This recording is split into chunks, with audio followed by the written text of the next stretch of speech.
Bella. I'm known by Bella Souls or Amabel Rodriguez. Sencillo.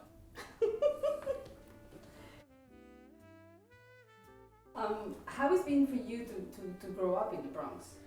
I think that to grow up in the Bronx is one of the best places to have grown up for myself, but my mind was always fantasy. I'm like the Puerto Rican child who was below poverty level, but for me, I felt like I was middle class or upper class, and the reason for that because of my environment and what my father created in my household.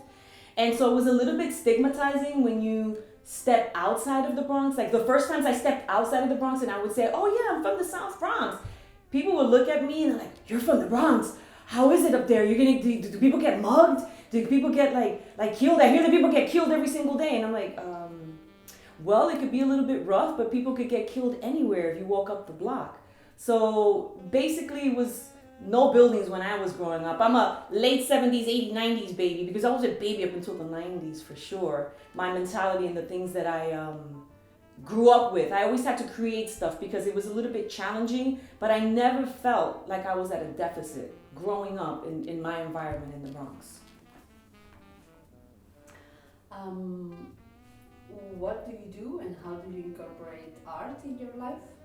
Oh my goodness. I think that I incorporated art since the beginning. My father always nourished me. And so once again, so I'm coming from the South Bronx with a huge imagination growing up. Right now I'm on sabbatical. I worked for Parks and Recreation for over 7.5 years in the city of New York. I'm a Hunter graduate and Hostos. I love my Hostos Community College, which is amazing. I worked as a recreation specialist actually, and prior to that I was in fashion.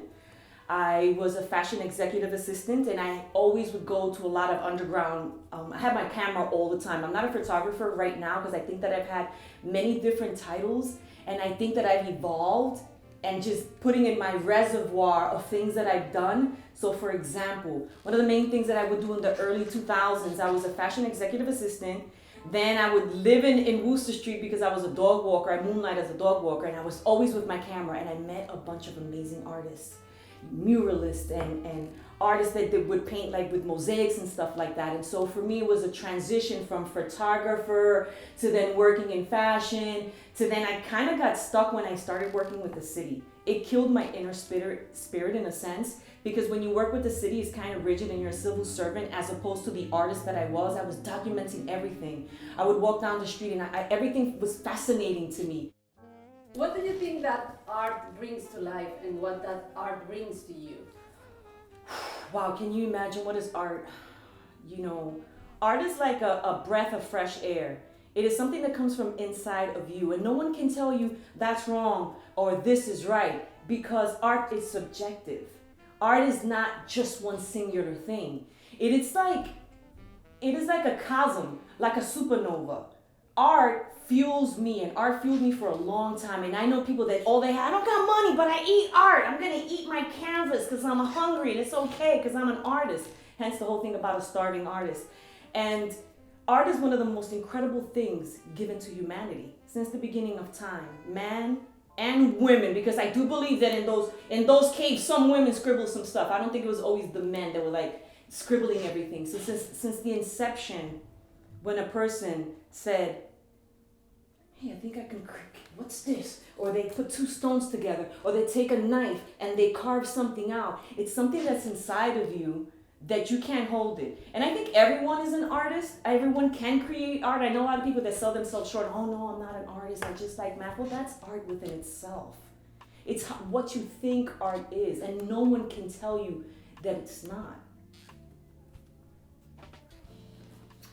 What do you like on the Bronx? Ok, ¿qué me gusta a mí del sur del Bronx? Lo que me gusta a mí del sur del Bronx, que la salsa vino del Bronx. In the mid-70s, esto es Spanglish ahora, in the mid-70s. What I love about the Bronx, that it was lost. That people gave up on it. But the people that lived there, that's why people who have been in the Bronx for over 20, 30 years, 40, 50 years, they feel like they own the Bronx because no one wanted the Bronx. I would take cabs, and when I would say, oh, I'm just going 149th, they're like, where? Over the bridge in the Bronx? Nope, and they would stop me and kick me out, fall and hurt my elbow.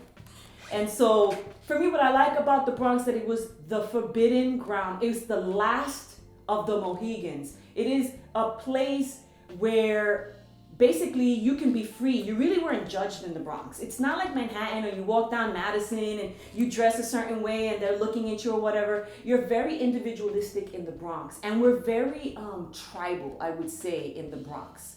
Tribal in the sense that we own our music, we own the food that's there. By owning it, not necessarily monetarily, but it's the pride of the Bronx. And you have to understand what we lived without to understand why we have the pride. Because we lived without corporations trying to come in and help us. You wouldn't have help in the Bronx. Everything was broken down and whatever, but we made do. How do you think all of these gardens came about? They started on the Lower East Side, but we had so many empty lots that where I lived, beside me, they sold Uncle Tomas the lot for $1. And that's how I learned to be a gardener. That's how I learned to appreciate gardening in the South Bronx, where there was rubble and there was nothing there. I appreciated it, and I saw it as something other.